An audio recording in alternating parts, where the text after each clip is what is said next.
I feel better every day. The troubles I had have been washed away. I'm cleaning up my act and moving on. In the silence of my room, I'll sleep all night and get up at noon. There's nothing to distract me in my dreams. Like a pillow on my face, no one can hurt or invade my space. I still walk the streets with my... Hello, this is David James, and thank you for coming in again with me today. And we're continuing on the subject of the Bible, the importance of Scripture, and what it means to victorious Christian living. And I ended by telling you I never didn't have an intimate walk with the Lord in my earliest years. Well, maybe my early years, but as I progressed, I became more like a Pharisee than a true disciple of Christ. And much of what God could have done in and through me was cut off because of the legalistic attitude that I developed over the years. And God is asking intimacy with those that He's given the Spirit. He's asking you that when you get the engagement ring of His Spirit, that you treasure the gift of the Holy Spirit. It's a down payment. It's His dowry for what's to come. When the complete redemption comes, the fullness of the body of Christ, the fullness of the Gentiles, when all that comes to pass and we're one with the Lord, we will be literally with Him. But while we're waiting, God wants to know you, and you need to know Him. As I begin to learn fresh things through this whole fabric of the Word, it has put more meat on my otherwise scrawny spiritual bones than I ever had when I was mostly studying the New Testament and cherry-picking the rest. I would often try to read the Bible through and usually wouldn't make it much past 1 Kings, about where Solomon died in that area. I've always enjoyed certain sections like Genesis, but I would bog down and give up in more difficult places, like Leviticus, like some of the prophets, like, history that I didn't want to be bothered with, history that really matters.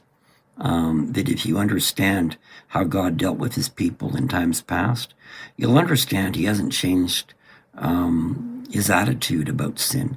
He hasn't changed His attitude about disobedience. He hasn't changed His attitude about those that give Him glory. Those that honor Him, He will honor. So it's important that you see the entire mosaic of the Scriptures by reading His Word. So the app that I use has a plan that reads in 3 different sections every day. So when I read the Bible through every 90 days, the first day starts in Genesis 1:1, continuing. And that same day, starting in Psalm 1:1, continuing. That same day, starting in Matthew 1:1, continuing. So depending on how many verses are in a given chapter. If you do the math on the average, it's 14 chapters a day, roughly. Sometimes it's less. It could be 9 or 10. But yeah, it just depends. And it's all broken down, and you see where you've been, you see where you're going. You check off as you read it. It's just a tracking device. So you can read the Bible anywhere you want, but the app I use to track it has a reading plan within it. And I like reading from 3 different sections. It's the plan that I like the best, when you read from 3 different places in the Bible rather than beginning to end. I like it. Before you read and ask and study, ask the Holy Spirit to open your understanding for you. You will be amazed at the difference. The author of the Holy Spirit ultimately, or the Scriptures ultimately, is the Holy Spirit. and ask the author of the book, okay, what does that mean? I did that just today about something that I saw. Lord, what does that mean? I need to know what that scripture means. I need to know what that word means. And I trust he's going to let me know, because his desire, his will, his goal is to be the helper, the interpreter of what's being said to you. So when you ask the Holy Spirit for help and you start your day and you say, Holy Spirit, I know you're with me and in me. I ask that you lead me in your word today. Show me the scriptures. Open the eyes of my understanding that I can see light, that your word is light, and it will come in me and lighten all the dark places, Lord. Give me wisdom to see it, wisdom to receive it, and wisdom to do it every day in Jesus' name. So approach him as if he's there, because he is. Approach this because you love him and want to draw closer. If it feels like a dreaded drag and an unwelcome task, you are doing it wrong. Keep plugging into him and you will get there. In the end, it is about knowing him and not remembering scripture. But when you know him closer, deeper, further, you'll find God will bring those words to your remembrance. One of the jobs of the Holy Spirit is to bring to your memory everything that you've heard or said that is his word, that he will bring light to the dark places of your brain, those brain cells that need a jump start. Only the word of God can do that. It's about knowing him, not memorization. So I'm going to talk about the King James Version for a minute. So for me, it's the go-to translation. It's the very first Bible that I owned. And in most circles, it was really the only, if we go back to 1980, it was still by far the most dominant version in the world and in the church back then. So the King James Version has problems, but after 400 years, they're pretty well documented and well known. Many common misunderstandings today, in fact, are a result of the work and sometimes the errors of these 17th century scholars. Make no mistake, their work, in my opinion, still stands as the greatest literary endeavor in human history. It is still the foundation stone upon which most of the Western world bases its behavior across court systems, various laws, customs, and regulations. Many traditions and values that are still in place across our Western societies owe their values to the King James Version, including schools back in the day, back when they let God in the doors. Up until about grade 7, I think it was, or maybe grade 6 was the last year. So we're talking 72, 73-ish. Every day, the entire school would stand up at their desks and say the Lord's Prayer. The teacher would lead every class in the Lord's Prayer. Our Father, which art in heaven, hallowed be thy name, thy kingdom come. All that was said out loud by every student, unashamedly. It was our Pledge of Allegiance, if you will, in Canada. And then we got politically correct, like everyone else, and we kicked God out, and he didn't matter, and away we went down a dangerous path. So the King James Version was the first, most widely published work available to theologian and commoner alike. The King James Version Bible was the book most children learned to read first and was in fact their daily school reader. in many cases, especially like during the 1800s and late 1700s, when the Pilgrims came over from England, escaping English tyranny. The King James Bible was out, but they certainly would have nothing to do with it. It was the Geneva Bible was their go-to, because they reject anything English. It's one of the reasons they left, and it's one of the reasons of the Revolutionary War. But the King James Version came into favor around the English-speaking world in the West, and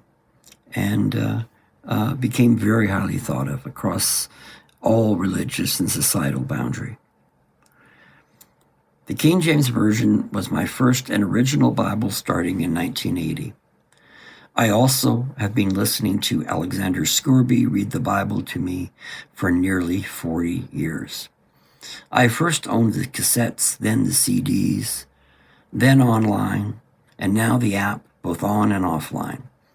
I have been playing it at minimum at my bedside for longer than I can remember. I've since repurchased the complete Scourby CD collection, as I believe that Bible apps will be going the way of the dodo bird, as the powers that be seek to make both Jews and Christians extinct in their own right, where will we become the hated, and the evil of this world will be traced back to us who believe in the Lord God Jehovah of the Bible, as only the Jews and the Christians do. So, the King James Version is the Bible version I can remember. It's the one I've memorized. And it's not like I memorized it deliberately, it's just the one I've always heard. It's the one I've had read to me. It's the one I've studied. It's the one I've read. It's the one that many of my teachers would read. So it's the one that my spirit and my mind remember. So when God speaks, he speaks King James to me. It's the one that he knows I know. So he'll drop a keyword, he'll drop a phrase, he'll shine a light on a word that's in me, and he say, okay, that one there. And I'll say, yeah, okay, good. And then sometimes I'll look it up in my Bible app, and I'll search other translations. But I'll know what he's saying or what I'm supposed to do based on the unction of the Spirit because of the King James. So, it's the version I remember. Build your own tradition and stick with a go-to version of the scriptures that you will remember and be a doer of. So read one that you'll remember. Read one that you'll read. Without argument, the King James Version of the Bible is unparalleled from both a literary and poetic lens, and is also the most important and best-selling book in the history of the world. Period.